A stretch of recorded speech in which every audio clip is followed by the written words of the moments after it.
Ағайын, қазір емдейміз, ғажайып дәрі деп алдап жүргендер көп. Уақытша ғана әсер ететін ауырсынуды басатын дәрілер беріп, алдап жүргендер қаншама. Ал шындық, талай жан уақытында, ақшасында, денсаулығында жоғалтып жүр. Өкініштісі, жоғалтқан денсаулық қайта оралмайды, сондықтан алданбаңыздар. Артроздың жалғыз дұрыс жолы бар, ол дәрігердің көмегі. Міне, ең үлкен қателік, өз бетімен емделу. Әр істің өз маманы бар, жарықты электрик жөндесе, буынды дәрігер емдейді. Сондықтан буын ауырса, міндетті түрде травматолог-ортопедке барыңыздар. Сізбен бірге доктор Берік, қазақша түсіндіретін денсаулық кеңесшісі. Бүгін біз маңызды тақырыпты бірге талдаймыз. Бүгін көпшілікті мазалайтын тізе буын артрозы туралы айтамын. Артроз көбіне егде жаста кездеседі. Жас ұлғайған сайын буынды қоректендіретін қан айналымы баяулайды. Бұрынғыдай сергек жүрмейді, синовиальды сұйықтық буынның майлаушысы азаяды. Соның салдарынан буындардың беті құрғап, бір-біріне үйкеліп, жаралар мен ұсақ жарықтар пайда болады. Алдымен адам сәл қимылдағанда сықыр естіледі, кейін ауырсыну қосылады. Ұзақ отырсам, орнымнан әрең тұрамын деген шағымдар артроздың алғашқы белгілері. Артроздың 4 дәрежесі бар. Бірінші дәрежелі, яғни артроздың бастапқы сатысы. Жеңіл сықыр мен сәл ауырсыну. Екінші дәрежелі, яғни артроздың екінші сатысы. Буын қатаяды, күнделікті қимыл қиындайды. Үшінші дәрежелі артроз. Айқын ауырсыну, ісіну, баспалдақпен жүру тіпті қиын. Төртінші дәрежелі артроз. Шеміршек түгелдей жойылып, сүйек бір-біріне үйкеледі. Бұл кезде буын мүлде қозғалмай қалады. Ота, яғни жасанды буын ғана көмектеседі. Бұл тек қартайғандықтан ғана емес. Артық салмақ, буын жарақаттары, тұқым қуалаушылық, қант диабеті сияқты аурулар да артрозға жол ашады. Кейде тіпті жастау адамдарда да кездеседі. Артроздың ең көп кездесетін жерлері тізе, жамбас және қолдың ұсақ буындары. Өйткені олар күнде көп жүк көтереді. Жақсы жаңалық, артрозбен өмір тоқтап қалмайды. Қимыл қозғалысты дұрыс жасау, салмақты бақылау, жеңіл жаттығулар мен дұрыс тамақтану буынға үлкен көмек береді. Ал дәрігер кеңесімен ем қолдансаңыз, жағдайды бақылауда ұстауға болады. Диагноз қалай қойылады? Ең қолжетімді әдіс рентген. Ол буындағы өзгерістерді анық көрсетеді.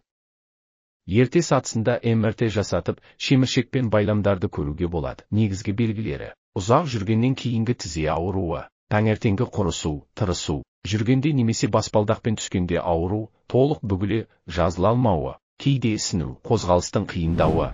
Емдеу жолдары: бірінші және екінші дәрежелі артрозда уақытылы келсеңіз, толық емделуге мүмкіндік бар. Үшінші мен төртінші дәрежеде көбіне операция қажет.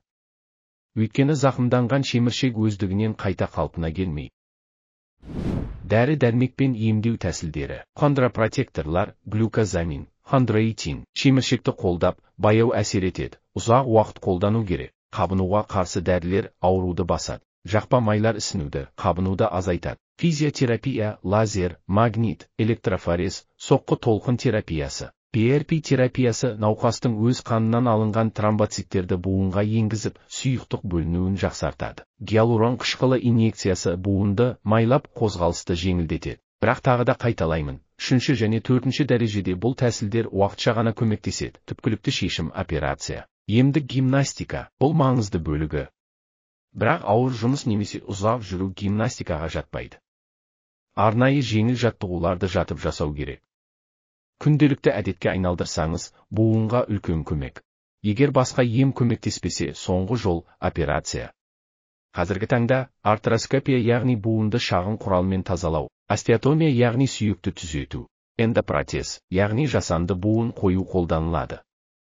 Операциядан қорқудың қажеті жоқ. Тәжірибе көрсеткендей, науқастардың 95% жақсы нәтиже алады.